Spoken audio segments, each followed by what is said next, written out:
बहुत बहुत स्वागत है। तो हम जो आज विषय लेकर आए हैं वो विषय लेकर ये आए हैं कि आजकल पश्चिम में विशेष तौर से हम देख रहे हैं कि मुर्तद और मुल्हिद बहुत सारे निकल रहे हैं जो इस्लाम को छोड़ रहे हैं, लेकिन ये इस्लाम को छोड़कर अपने आप को मुल्हिद या एथीस्ट बोलते हैं और एथीस्ट बोल के उसके बाद फिर इस्लाम का तो खंडन करते ही हैं, जिसका उनको अनुभव होता है। उसके अतिरिक्त वो सभी के विरुद्ध जो है एक प्रकार का विश्ववमन करते हुए दिखाई पड़ते हैं। मतलब सभ्य भाषा भी नहीं बोलते हैं, एक तरह से विश्ववमन करते दिखाई पड़ते हैं। तो मैंने इसमें कई बार कहा है कि atheism is another form of dogma. वो खाली एक बिलीफ सिस्टम से दूसरे बिलीफ सिस्टम में जाने का एक उपक्रम है। एक बिलीफ सिस्टम कहता है कि गॉड है और दूसरा बिलीफ सिस्टम कहता है गॉड नहीं है। दोनों में ही इंक्वायरी का कोई स्थान नहीं है। ऑल डॉगमास, ऐसा मैं सोचता हूँ। आपने भी ये इस्लाम को छोड़ा, तो जब आपने इस्लाम छोड़ा तो आपके मन में भी ये आया होगा कि आप जो है एक प्रकार का कोई नास्तिकता की तरफ जाएं। आपने सनातन में आना क्यों उचित समझा? कुछ कारण अवश्य रहे होंगे, आपने इसके बारे में निश्चित सोचा होगा, क्योंकि इस्लाम छोड़ना स्वयं में एक बहुत बड़ा उपक्रम है। उसके बारे में बहुत सोच विचार करके ही कोई व्यक्ति ऐसा निर्णय लेता है। तो इसलिए हम थोड़ा सा ये आपसे ये इसके विषय में आप प्रकाश डालें तो हमें अच्छा लगेगा। धन्यवाद संजय जी। देखिए, हम लोगों की पैदाइश तो इस्लाम में हुई थी और इस्लाम एक बहुत ही अलग तरीके का मजहब है, जहाँ पे अल्लाह मियाँ 7वें आसमान पे बहुत ऊपर मतलब रहते हैं और उनकी जो मतलब चेयर है उसको 4 एंजल पकड़ के रहते हैं। तो ये तो डिस्क्रिप्शन है गॉड का इन इस्लाम। और इन सारी चीजों को बचपन से ही इंड्यूस कराया जाता है बच्चों में, मार पीट के या जैसे भी डरा धमका के। तो हम लोग की भी पैदाइश और अपब्रिंगिंग वैसे ही फैमिली में हुई थी।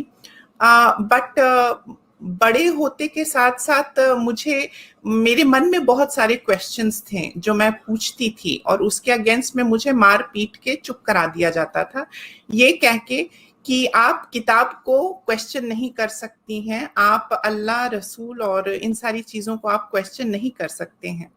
तो कहीं ना कहीं मेरे अंदर वो जिज्ञासा बढ़ती जा रही थी, वो क्यूरियोसिटी बढ़ती जा रही थी और मेरे अंदर वो एक तरीके का स्कैम अलर्ट जागता जा रहा था कि कुछ गड़बड़ है, क्योंकि ये लोग जवाब नहीं देते, मार पीट के चुप करा देते हैं। तो फिर और फिर हम लोगों की पैदाइश वेस्ट बंगाल में हुई, तो वहां पे आए दिन पूजा और दुर्गा पूजा, काली पूजा भी हम लोग देखते थे। तो वो एक अलग ही तरीके का इम्प्रेशन क्रिएट करता था हम लोगों पे कि हम लोग तो देखते थे कि एक अलग तरीके का कल्चर है हमारे फैमिली में, हमारे घर में, बट बाहर देवियों की पूजा हो रही है, देवियों को सम्मान दिया जा रहा है। तो इन सारी चीजों में बहुत सारे मतलब क्वेश्चंस मतलब बनते गए और फाइनली एक समय आया कि मैंने सोचा कि जब जवाब नहीं मिल रहा है तो इससे बेटर है कि मैं इन सब चीजों को छोड़ दूं। और छोड़ने के बाद मुझे जवाब मिलने लगे। तो क्योंकि फिर मैं मतलब बहुत ही ओपन माइंड से फिर मैं चीजों को पढ़ने भी लगी, कोई प्रेशर नहीं था, कोई डॉक्ट्रिनेशन नहीं था हमारे सर पे। तो फिर बहुत सारी चीजों को मैंने समझा और फिर जवाब की ही खोज में अगर आप कहें तो मैंने इस्लाम को छोड़ा। और आज की तारीख में मुझे ऐसा लगता है कि एक बहुत ही मेरे जीवन का एक अच्छा डिसीजन था। और मैं और भी जितने भी लोग हैं जो इस्लाम को लेके डाउट कर रहे हैं, मैं उनसे भी निवेदन करूंगी कि वो भी पढ़ें और वो भी इन सब चीजों से बाहर निकलें और सनातन को अपनाएं। जी, मैं यही जानना चाहता था कि आपने कभी ये नहीं सोचा कि ये जो तथाकथित जिसको एथीज्म बोलते हैं, इसकी जी तरफ जाया जाए बजाय जी सनातन के? जी। एक ऐसा पीरियड था संजय जी, वो करीबन 1 साल का पीरियड रहा होगा कि मैं थोड़ी थोड़ी एथिस्ट हो गई थी। मतलब कुछ जवाब, सवाल के जवाब मिल रहे थे, कुछ सवाल के जवाब नहीं मिल रहे थे। तो फिर मुझे भी लगने लगा कि ये सारी बकवास बातें हैं, मतलब गॉड और अल्लाह और ये सारी चीजें, मतलब it is totally rubbish. But उसके बाद फिर मैं बहुत लोगों से जब मिलने लगी और चीजों को समझने लगी और प्रैक्टिस करने लगी, जैसे कि योग हो गया, मेडिटेशन हो गया, मंत्र हो गया, तो मुझे कहीं ना कहीं वो एक इलेटेड फीलिंग आने लगी कि मैं अंदर ही अंदर एक स्पिरिचुअल लेवल पे इम्प्रोवाइज हो रही हूँ। और इन सब चीजों से मुझे लगा कि ओके, सनातन वैसा नहीं है जैसा हम लोगों को बचपन में सिखाया जाता था।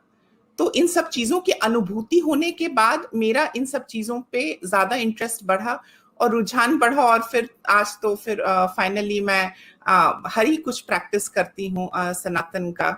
और कहीं ना कहीं जो एथिज्म का आप जो फेस कहते हैं, और या तो आप लोग जो देख रहे हैं, वो सिचुएशन ऐसा हुआ है कि बहुत ज्यादा प्रेशर, डॉगमा और डरा धमका के रखने के बाद वो बच्चे जो कि बिल्कुल बंदिशों को तोड़ के बाहर निकलते हैं, तो वो फिर थोड़े थोड़े बावले हो जाते हैं। तो आप जिस तरफ इशारा कर रहे हैं, उन जो एक्स मुस्लिम एथीस्ट लोगों का जो ट्रेंड है, तो ये वही है, बिकॉज उनके पास कोई एंकरेज नहीं है, उनको सप्रेस किया गया, वो बड़े हुए, तो अब वो उसी चश्मे से हर किसी को देख रहे हैं। तो ये उनकी भी गलती नहीं है, ये उनके अपब्रिंगिंग की गलती है। और उनका एक क्लोज माइंड हो जाता है, जैसे कि हम लोगों को बताया जाता है कि काफिर बुरे हैं, काफिर के साथ दोस्ती मत करो, काफिर के घर का खाना नहीं खाना है, काफिर अच्छे नहीं होते हैं, काफिर गौमूत्र का सेवन करते हैं, काफिर बहुत कुछ करते हैं, वो भूत प्रेत की पूजा करते हैं। तो इस तरीके की इंडोक्ट्रिनेशन, देखिए हम इंडिया में पैदा होने का ये बेनिफिट था कि हम डाइवर्सिफिकेशन को देख रहे थे। हम देख रहे थे कि महादेव की भी पूजा हो रही है, काली माँ की भी पूजा हो रही है, दुर्गा पूजा भी हो रही है। तो इन सब चीजों को तो हम देख रहे हैं, बट जो मुस्लिम कंट्रीज में है या मिडिल ईस्टर्न कंट्रीज में है, उन तक इन सब चीजों का एक्सपोजर नहीं है। तो वो बिल्कुल केज में रहते हैं, और केज से निकलने के बाद वो बिल्कुल वैसे ही बिहेव करते हैं। हालांकि वो कहते हैं कि वो बेटर हो गए हैं, बट ऑन स्पिरिचुअल टर्म्स वो इवॉल्व नहीं हुए हैं और विकसित नहीं हुए हैं। तो बेसिकली अज्ञानता ही मैं कहूंगी, till the time they have not understood Sanatan, जो कुछ भी वो कह रहे हैं या कर रहे हैं, it is lack of knowledge.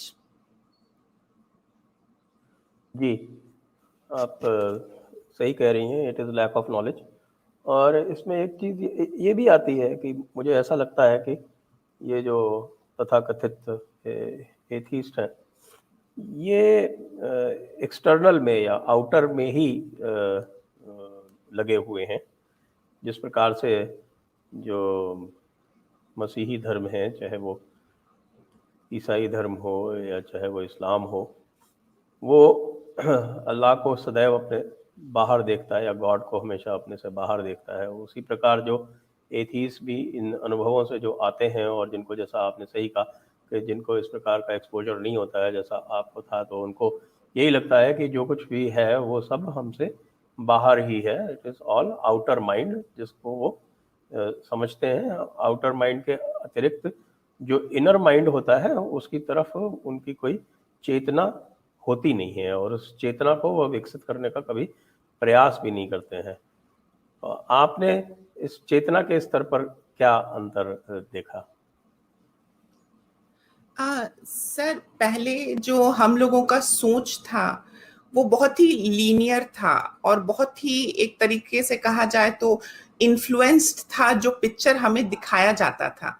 But after coming into understanding Sanatana और डिफरेंट स्कूल ऑफ थॉट्स और डिफरेंट स्कूल ऑफ फिलोसफीज जो भी हैं सनातन में, उनसे ये समझ में आया कि सनातन इज ऑल अबाउट खुद को इम्प्रोवाइज करना, खुद के अंदर देखना और खुद को इलेट करना, खुद को ऊपर उठाना, ना कि आप बाहर जाके कुछ भी करें।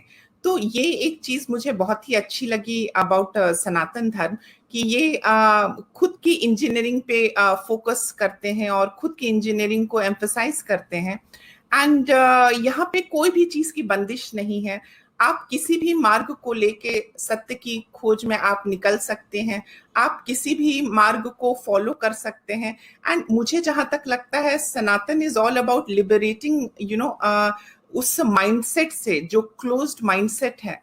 तो कहीं ना कहीं Sanatan is something which is very improvising, मतलब ये आपको अंदर से इम्प्रूव करता है ऑन अ स्पिरिचुअल लेवल। और अगर आप स्पिरिचुअल लेवल पे इम्प्रूव करते हैं तो आप फिजिकली भी इम्प्रूव करते हैं, और आप जब फिजिकली इम्प्रूव करते हैं तो आप सोसाइटी को भी आप इम्प्रूव करते हैं।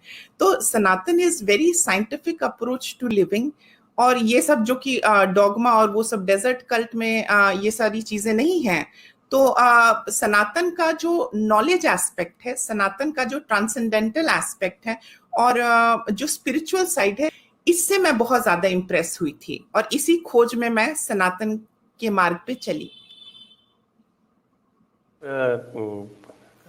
काली माँ को अपना इष्ट मानती हैं, जी तो मुझे लगता है कि रामकृष्ण परमहंस से भी आपका काफ़ी जुड़ाव होना चाहिए, जी क्योंकि वो तो काली माँ के अनन्य उपासक थे।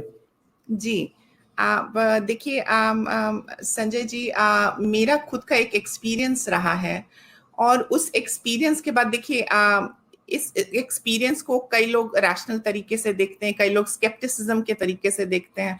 बट मेरा जो अनुभूति है और जो एक्सपीरियंस है, उसको अकाउंट मतलब उसको तो मैं ही अकाउंट कर सकती हूँ या वैलिडेट कर सकती हूँ।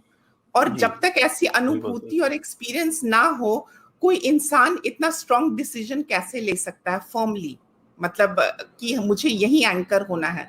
तो हाँ, मेरा मतलब एक ऐसा एपिसोड भी गया लाइफ में जब मैंने खुदकुशी करने की कोशिश की, एंड उसके बाद फिर उस दौरान ही उस स्टेट में ही मुझे कुछ ऐसे एक्सपीरियंसेस हुए, माँ के ही मैं कहूंगी।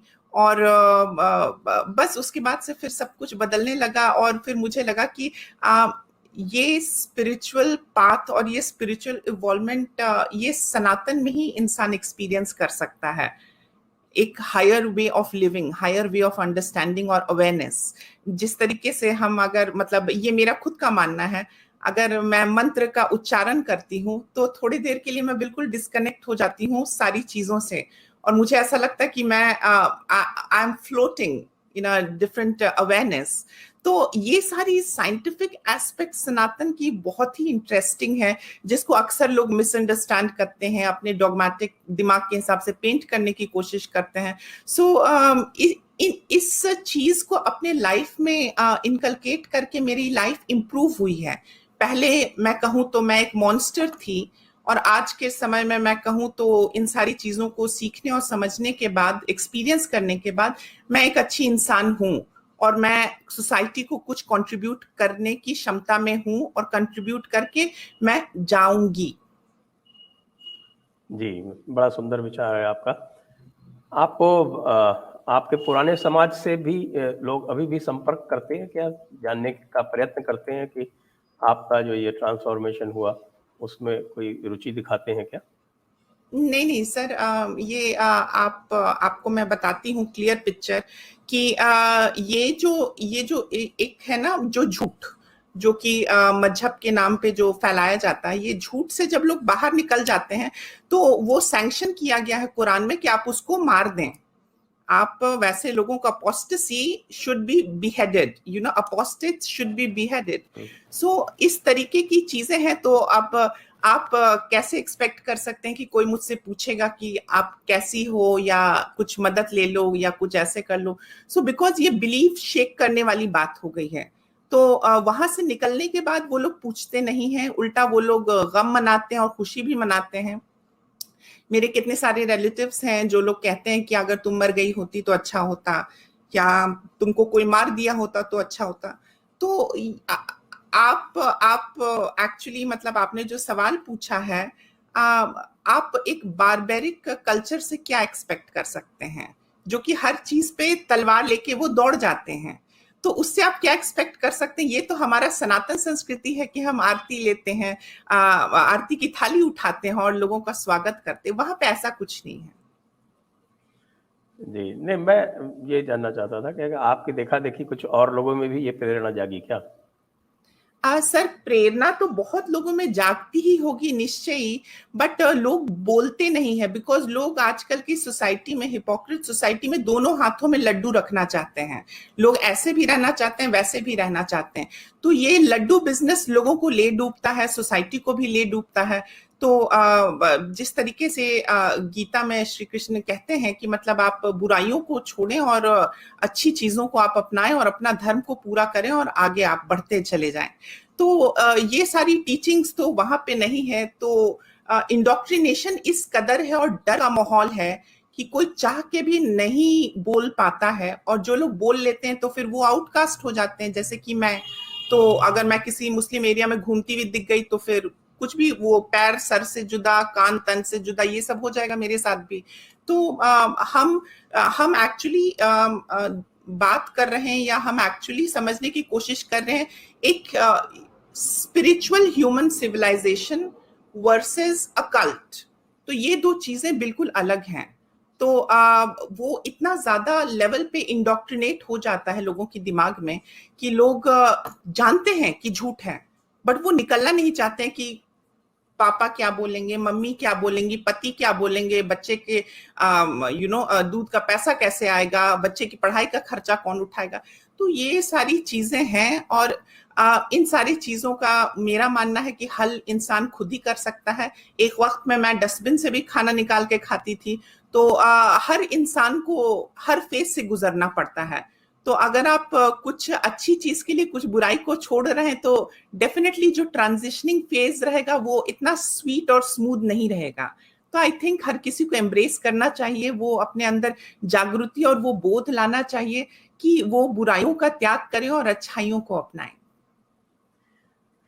ये जो आप इंडोक्ट्रिनेशन की बात करती हैं, जी तो ये जो इंडोक्ट्रिनेशन है वो मैं देखता हूँ कि इस्लाम में एक खास तबका है जिसके पास उसके सारे अधिकार हैं। जैसे वही एक अशराफिया क्लास है, अशराफिया मुल्ला मौलाना क्लास, AMM जी क्लास जिसको मैं बोलता हूँ, और उसके पास अक्ल इस्तेमाल करने का जो अखलाक है वो उसी के पास है। तो जी तकलीद बोलते हैं जिसको, और बाकी जी जितनी भी आपके 90% लोग जो हैं जिसको पसमानदा बोलते हैं, उनको अक्ल इस्तेमाल करने का हक ही नहीं दे रखा है इस्लाम ने। जी तो क्या जी ये भी एक कारण है जिसके कारण लोग जो हैं इस मानसिक गुलामी में बिल्कुल एक तरह से जकड़े रहते हैं?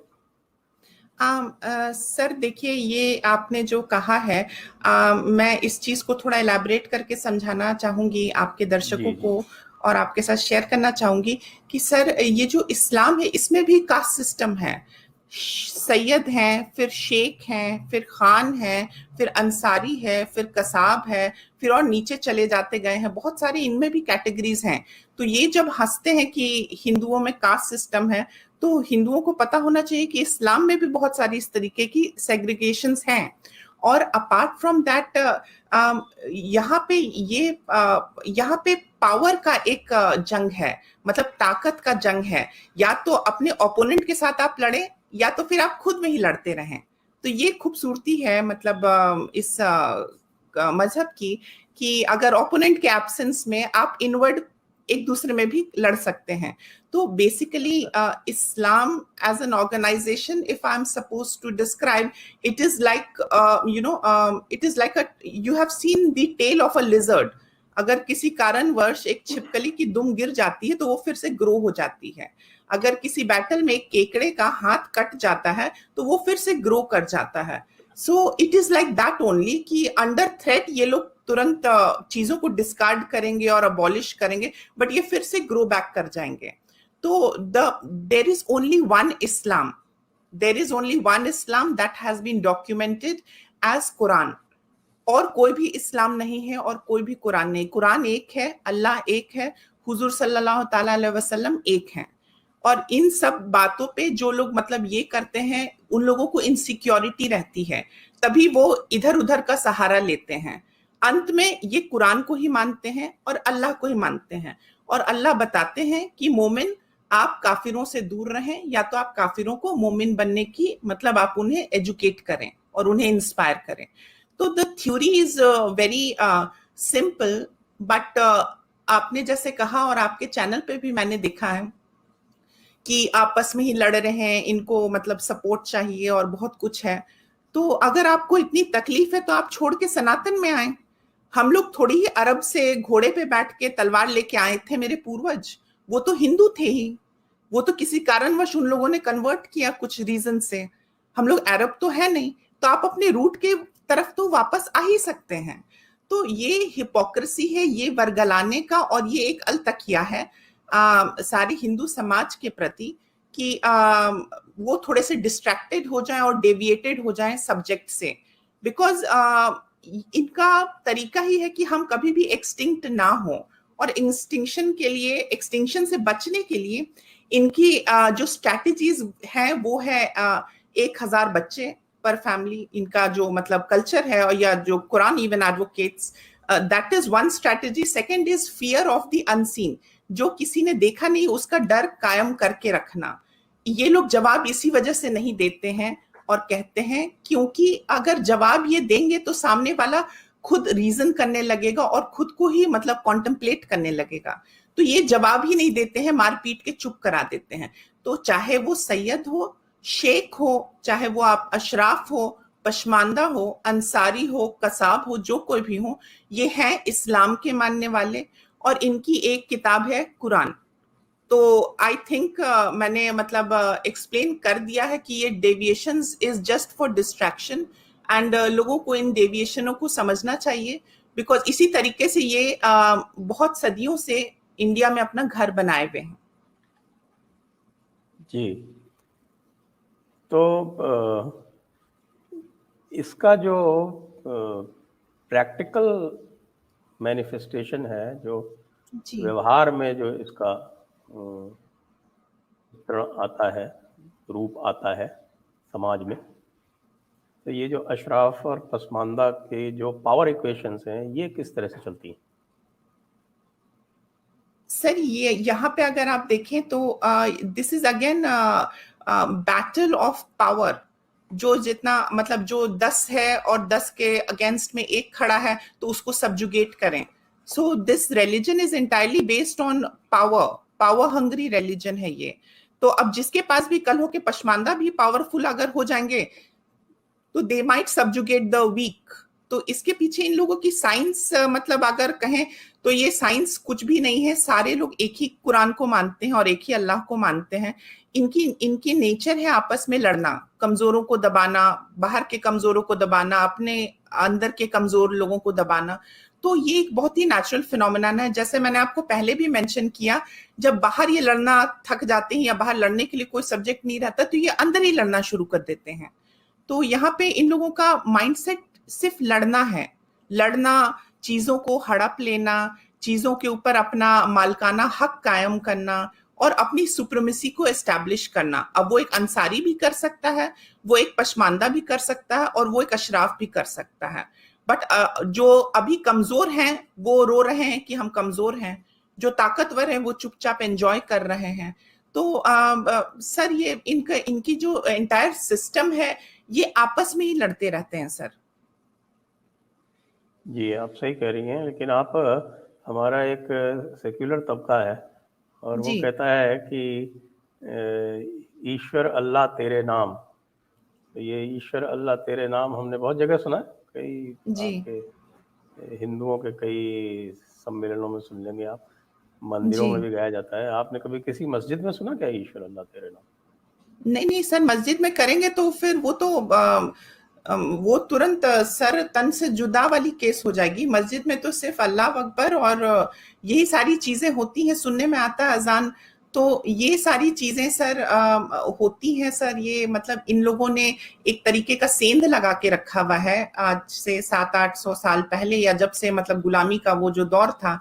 तो ये लोग उसी टाइम से मतलब कुछ हमारे अंदर भी कुछ ट्रेटर हैं जो जिन लोगों को ये खरीद के रखते हैं, और ये ट्रेटर्स उस तरीके के स्लोगन को नरेट करते हैं, अहिंसा परमो धर्म, ईश्वर अल्लो तेरो नाम, और ये सारी चीजें वर्गलाने के। और सर ये अलतकिया का एक एग्जाम्पल है। इसके जी, पीछे कुछ भी साइंस नहीं है। This is utter hypocrisy, stupidity and वर्गलाने का ही इनका एक काम है सर। अब कभी आपका ये हमारे सेक्युलर से वास्ता पड़ता है क्या, और उनसे इस तरह की कोई बातचीत होती है क्या? उनको आप किस तरह से समझाना चाहेंगी? सर सेक्युलर सर सेक्युलर मुस्लिम की बात आप कर रहे हैं कि सेक्युलर हिंदुओं की, हिंदू भाई बहनों की? सेक्युलर मुस्लिम तो होता ही नहीं है सेक्युलर तो सिर्फ हिंदू होता है सेक्युलर मुस्लिम तो फिर वो होता है जावेद अख्तर जैसा, जो छुप के चलता है जी। या तो कैफी सर आजमी जैसा, जो वैसे तो पाकिस्तान के तराने लिखता है जी और उसके बाद फिर हिंदुस्तान में रह के पीछे से और अपने आप को तुरंत एथीस्ट कहने लगता है, जिससे उसको दारू पीने में कोई दिक्कत ना हो। जी। तो सर सेक्युलरों से तो सर वास्ता पड़ता है।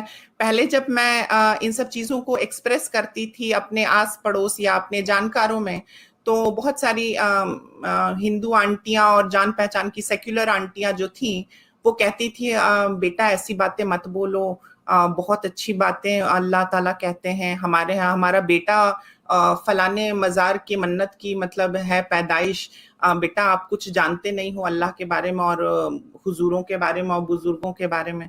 सो इस टाइप के रबिश तो ये लोग बोलते हैं। तो आप सेक्युलर जिसको कह रहे हैं संजय जी, सेक्युलर एक्चुअली है बॉलीवुड हिंदू मेरे हिसाब से, बिकॉज वो सिर्फ ये हाँ। आपने बहुत अच्छा टर्म इस्तेमाल किया। तो सर उनसे अगर मैं पूछूं कि गीता में क्या लिखा हुआ, उनसे अगर मैं पूछूं कि मतलब रामायण महाभारत क्या, वो बोलेंगे हम देखे थे महाभारत, उसमें ऐसा हुआ, हम देखे थे श्री कृष्ण एपिसोड, उसमें तो ऐसा नहीं था। तो आप देखें ना कि हमारा जो धर्म है, ये जो गुलामी की फेस से हम गुजरे हैं, हमारे धर्म और हमारे जो सेक्रेड स्क्रिप्चर्स हैं, वो सारे चीजों को मैनिपुलेट करके अपलोड कर दिया गया बॉलीवुड के माध्यम में, और बॉलीवुड ब्रेन वॉश कर देती है। तो अब हमारे पास ऐसे सेक्युलर zombies आ जाते हैं। तो इनका रियलिटी से तो सर कोई कनेक्शन नहीं है सर, इनके पास सारी अटपटी बातें हैं, ये आपस में ये भी लड़ते रहते हैं और एक अलग तरीके की इमेज को पोर्ट्रे करना चाहते हैं कि गांधी जी ने कहा एक गाल पे थप्पड़ मारो दूसरा गाल आगे कर दो, गलत मत करो, गलत मत सुनो। तो सर ये सारे सर वही बॉलीवुड ही हैं सर। आपने अभी ये सूफी मज़ारों का नाम लिया, जी और ये एक बड़ा भ्रम है हमारे सेक्युलर हिंदुओं में, जिनका नाम आपने कहा बॉलीवुड हिंदू। तो ये जो बॉलीवुड वाले हिंदू हैं, इनमें एक बड़ा भ्रम है कि सूफी मज़ारों पे जब जाते हैं तो वहाँ जो भी पीर या मुरीद जो होता है, जी वो इनकी मन्नतों को मानने की दुआ करता है, जो भी पीर होता है उससे, या जिसकी भी मज़ार होती है उससे। क्या थियोलॉजिकली ऐसा हो सकता है? सर आपने ये जो बहुत ही भारी शब्द का प्रयोग किया थियोलॉजी, सर ऐसी कोई भी चीज नहीं है theology when it comes to Islam. It is just a book written by someone and it is just a compilation sir.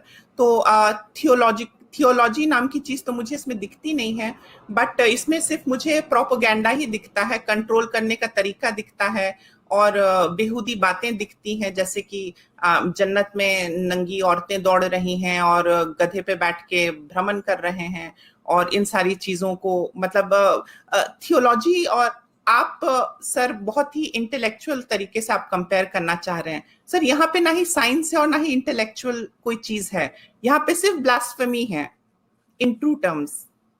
मैं ये नहीं पूछ रहा था, मैं ये कह रहा था कि भाई जब आपके सारे के सारे जो सूफी तरीके हैं वो शरीयत जी के तो नीचे नीचे हैं ही, जी जब वो शरीयत के नीचे नीचे हैं तो कोई भी जो पीर है या जिसकी जो मज़ार है, वो जी किसी काफिर की मन्नत को कैसे मान सकता है? ये हिंदुओं को क्यों नहीं समझ में आता? सर मैंने आपको जैसे कहा है कि आप जिस हिंदू को रेफर कर रहे हैं वो बॉलीवुड हिंदू है। So they have lost their conscience. तो मतलब जो विवेक है, सद्बुद्धि है, वो सिर्फ बॉलीवुड के माध्यम से आ रही है। और जहां तक सवाल है ये मजार पे चादर चढ़ाना, मन्नत मांगना, ये तो हराम है, ये तो शिर्क बिद्दत और ये सारे तरीके के वर्ड से इन सब चीजों को रेफर किया जाता है।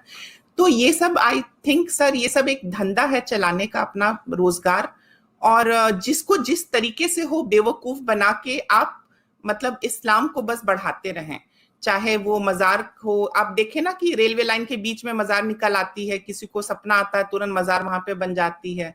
और बाबाओं से तो भरती है ये जगह। आप अगर जाके सऊदी में देखें तो वहां पे सिर्फ कब्रिस्तान है और बस वहीं पे दफन किया जाता है। ये सब बिजनेस वहां पे नहीं है, सिर्फ एक मक्का हॉटस्पॉट है और एक मदीना है। इसके अलावा ये बाबा वाला ट्रेंड तो एशिया में ही है, बिकॉज इनको, इनके जो मालिक थे ये लोग हैं कॉन्वर्टेड, तो इनको वो इज्जत कभी भी नहीं मिल पाती है when it comes to Arabians, because that is the native from where the Islam केम।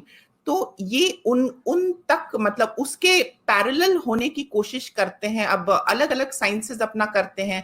आप देख ही रहे हैं, आप न्यूज पढ़ते ही हैं, आप देखते ही हैं कि मजार का एक इनका अलग एक ड्रामा है, फिर मदरसा का एक अलग ड्रामा है। तो जिस मैग्नीट्यूड पे अरब भी नहीं करता है वो एशियन मुस्लिम्स करते हैं। और आपको जैसे कि मैंने कहा कि सिविलाइजेशनली हिंदूज हो गए हैं बॉलीवुड हिंदूज। तो ये बॉलीवुड हिंदूज को इंजेक्ट कराया गया ये सारी चीजें कि 7 8 छेद लिख लो एग्जाम पास कर जाओगे, है ना। अल्लाह अकबर का आवाज आया, बिजली कड़की और फिर आप बच जाओगे, वो पंडित नहीं बचा पाएगा। तो ये सारे सर बहुत ही सब्लिमल लेवल पे इंजेक्ट कर दिया गया है और ये खराब हो चुका है बहुत सारे जनरेशंस का। तो सर हमको उसी को जगाना है। और ये सारे सूफी संत ये सब तो सर बकवास बातें, इनके यहाँ रेप होता रहता है, गलत काम ये करते रहते हैं। किस टाइप के सूफी हैं ये? मतलब हिंदुओं को सब्जुगेट करके सूफी बन गए? इनके किसी के भी आप हिस्ट्री देखें, किसी के हाथ आपको साफ दिखेंगे? नहीं दिखेंगे।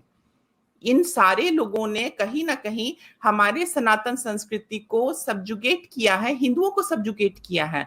उनके खून से रंगने के बाद आज ये सूफी बन जाएं या कोई आसमान से उतर आए या कोई पर लगा के उड़ जाए, तो sir these all are fallacies, these all are lies.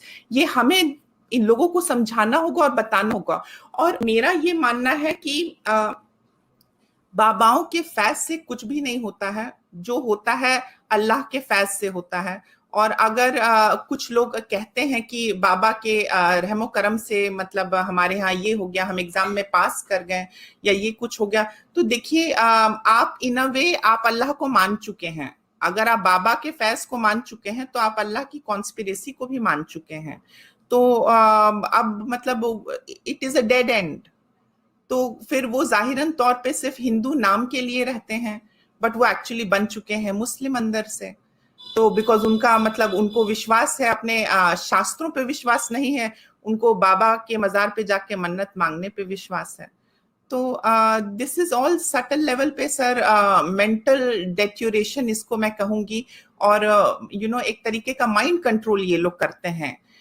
खूब धुआं कर देंगे वो, किस जानवर के बाल से वो ऐसे ऐसे हिलाते रहेंगे और फिर बाबा वहां पे बैठे रहेंगे। आप देखें ना ये सारी चीजें सिर्फ एशिया में होती हैं और कहीं नहीं होती हैं। कह रही हैं कि ये जो एक नैरेटिव बनाया गया है ये सूफियों वाला, ये जी लोगों को बेवकूफ़ बनाने में बहुत अच्छा इस्तेमाल होता है। जबकि अगर हम देखें तो मैंने डॉक्यूमेंट किए, और जी मेरी किताब जो आई थी अनब्रेकिंग इंडिया, जी जो अभी भी चार्ट्स में बिल्कुल टॉप पे चल रही, जी उसमें मैंने ये सारे जो हैं विशेष तौर से जी 1947 के पहले पहले के जितने भी जो बड़े मैसेकर्स हैं वो सारे डॉक्यूमेंट किए हैं, सारे के सारे सूफियों द्वारा करवाए गए। एग्जाम्पल दे देता हूँ, नोआ खाली। जी नोआ खाली जो गुलाम सरवर जो था, वो दियारा शरीफ का जो पीर की फैमिली है उसका पॉलिटिकल फेस था। गुलाम सरवर चिश्ती, चिश्ती था वो। मालाबार वाले जो आपके मोपला राइट्स की बात ले लें तो मोपला राइट्स में जो इतना बड़ा जो मैसेकर हुआ हिंदुओं का, उसमें वह अली मुसलियार और आपका कुंज मोहम्मद हाजी, वो दोनों कादरी पीर फैमिली के थे, कादरी थे, कादरी सूफी थे, लीडर थे, सूफी थे दोनों। आपके कलकत्ता, आप तो कलकत्ता में बैठी हैं, कलकत्ता किलिंग्स के बारे में जानती हैं। तो जी सोहरावर्दी तरीके के बड़े आलिम फैमिली से थे वो भी, जो प्रीमियर थे उस समय बंगाल के, हुसैन शहीद सोहरावर्दी। उसके बाद आप अगर नक्शबंदियों का इतिहास देख लें तो औरंगजेब सबसे बड़ा नक्शबंदी था। और औरंगजेब के बाद में जितने भी बाद में आए, जो जिनसे आज का हिंदुस्तान का इस्लाम चलता है, और ख़ास तौर से जो देवबंदी इस्लाम है वो चलता है, वो नक्शबंदियों के पूरे सिलसिले हैं, शाह वलीउल्लाह से लेके और आपके पूरे का पूरा जो देवबंद है वो उनसे पटा पड़ा है। फिर आपके ये हो गए, चारों हो गए, नक्शबंदी, कादरी, जी, सुहरावर्दी, चिश्ती, 4 बड़े यही हैं। जी, और एक जी, तो जो छोटा तरीका कुबरवी वाला है, उनका आप जम्मू कश्मीर में हाल देख लीजिए।